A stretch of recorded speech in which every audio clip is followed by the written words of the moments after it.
کہ اس قسم کی کیا بات ہوئی تھی، کیا انہوں نے پاکستان کی دفتر خارجہ، کیا حکومت پاکستان، کیا آئی ایس پی آر یا ڈی جی ایم اوز کو حملے سے پہلے، بالاکوٹ حملے سے پہلے انفارم کیا تھا؟ تو انہوں نے انکار کر دیا. ان کا کہنا ہے کہ مذمت کرتے ہیں ہم اس بات کی، اور بھارت اپنا جو مسخ چہرہ ہے دہشت گردی والا وہ چھپانے کی خاطر یہ اب تاریخ کو دوبارہ رقم کرنے کی کوشش کر رہا ہے. ترجمان دفتر خارجہ نے کہا کہ بھارت اس تاریخ کو جو مسخ شدہ وہ مسخ نہ کرے، ری رائٹ نہ کرے. تو لہٰذا مودی صاحب آپ کو جواب یاد ہوگا، تو لہٰذا اپنا اب چہرہ چھپانے کی ضرورت نہیں ہے آپ کو.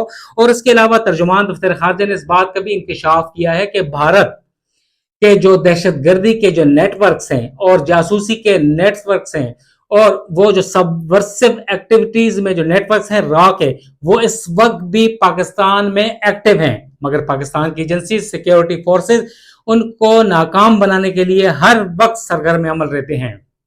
ان کا کہنا تھا کہ نہ صرف پاکستان بلکہ ساؤتھ ایشیا، اس کے علاوہ یو کے، آسٹریلیا، کینیڈا، امریکہ میں جو خالصتان تحریک کے جو لوگ ہیں انہیں ڈرانے دھمکانے مارنے میں بھارتی ایجنسی، خفیہ ایجنسی را ملوث ہے. اور بھارت کا جو یہ مس شدہ دہشت گردانہ چہرہ ہے وہ نہ صرف پاکستان بلکہ پوری دنیا تک پھیل چکا ہے. اور پاکستان، یاد ہوگا سب کو کہ پاکستان نے 2 مرتبہ ڈوزیئرز جو ہیں بھارتی دہشت گردی اور جو ان کی جاسوسی کے جو نیٹ ورکس ہیں اس کے حوالے سے تمام تر ثبوت حکومت پاکستان نے اقوام متحدہ میں سیکرٹری جنرل کے پاس جمع کروائے تھے، مگر اس کے اوپر عالمی برادری نے ابھی تک کوئی ایکشن نہیں لیا. جتنی بھی دہشت گردانہ کارروائیاں پاکستان میں ہو رہی ہیں اس میں بھارت صف اول میں ہے. بلوچ انسرجنٹس ہو یا دیگر جو طالبان کی قوتیں ہوں یا دیگر پاکستان مخالف جو سرگرمیاں ہوں یا ایلیمنٹس ہوں، انہیں بھارتی ایجنسی را فنڈ کرتی ہے. بھارت جس وقت اشرف غنی حکومت میں، اس وقت کے جو اشرف غنی صدر تھے اور حامد کرزئی کے دور میں این ڈی ایس وہاں پر سرگرم تھی، را سرگرم تھی، اور وہاں سے دونوں این ڈی ایس اور را کا جو نیکسس تھا ان کی وجہ سے پاکستان میں دہشت گردی بہت بڑی، مگر پاکستان کی خفیہ ایجنسیوں نے اسے ناکام بنایا. ان کا کہنا تھا کہ عالمی برادری اب نوٹس لے، کیونکہ بھارتی جو خفیہ ایجنسی کی جو دہشت گردی کی کارروائیاں ہیں اور جو جاسوسی ہے اس پہ ابھی تک کوئی روک تھام نہیں کی جا سکی. بھارتی جو حاضر سروس نیول کمانڈر کو بھی گرفتار کیا گیا تھا، سب کو جانتے ہیں. تو لہٰذا اس قسم کی جو بھارت دوبارہ تاریخ فروری 2019 کی تاریخ کو مس کرنے سے باز رہے. اب آتے ہیں ہم دوسرے ایشو کی طرف.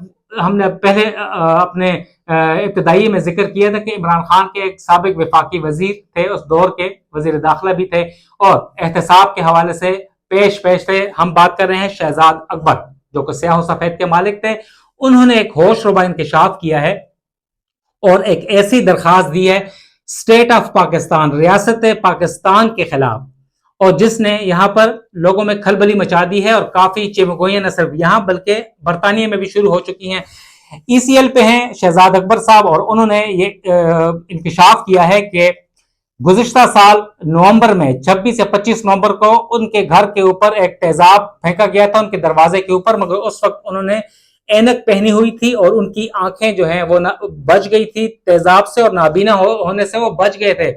اور انہوں نے اس کے علاوہ اس درخواست میں حکومت پاکستان، ریاست پاکستان کو مورد الزام ٹھہرایا ہے، اور پاکستانی ایک خفیہ ایجنسی کے ایک اعلیٰ افسر کا نام بھی اس میں لکھا ہے کہ یہ اعلیٰ افسر جو ہیں وہ اس میں ملوث ہیں.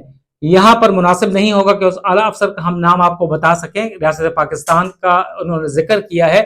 اس کے حوالے سے بھی آج پوچھا گیا ہے ترجمان دفتر خارجہ ممتاز زہرا بلوچ سے، تو ان کا کہنا تھا کہ ہم اس چیز کی مذمت کرتے ہیں.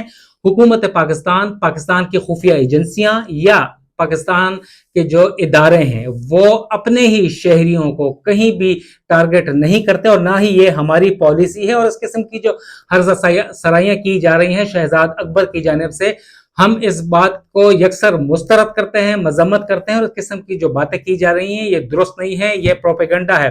اس کے علاوہ ہم آپ کو بتائیں کہ اہم ترین ڈیولپمنٹ یہ ہوئی ہے کہ ہمارے پڑوسی ملک ایران کے حوالے سے آج ترجمان دفتر خارجہ کا یہ کہنا تھا کہ ایک خبر چلی ہے کہ کیا پاکستان ایران کے خلاف اپنے جو بیسز ہیں، ملٹری بیسز جو اس کے لیے فضائی حملوں کے لیے وہ پاکستان امریکہ کو دے سکتا ہے. اس کے حوالے سے سوشل میڈیا پہ کافی چیزیں چل رہی تھی اور اس حوالے سے آج ترجمان دفتر خارجہ کے اہم بیان بھی سامنے آیا ہے. ان سے پوچھا گیا تو انہوں نے یکسر مسترد کر دیا ہے. ان کا کہنا ہے کہ پاکستان کی جو ملٹری بیسز ہیں، پاکستان کے فضائی اڈے ہیں، وہ پاکستان اپنے پڑوسی ملک کے خلاف کسی بھی ملک کو نہیں دے گا. نہ صرف ایران بلکہ کسی بھی پڑوسی ملک کو پاکستان نہیں دے گا، اور پاکستان نہیں چاہتا کہ اپنے پڑوسیوں کے ساتھ تعلقات خراب کرے. اور ایران ہمارا قریب ترین پڑوسی ہے. ایرانی صدر بھی آئے تھے ایک ہفتہ قبل پاکستان، ان کے وزیر خارجہ بھی آئے تھے، اور دونوں ممالک کے درمیان دوستانہ تعلقات ہیں اور پاکستان بالکل نہیں دے گا، اور یہ پاکستان کی سرزمین کسی پڑوسی ملک کے خلاف استعمال نہیں ہوگی. اس کے علاوہ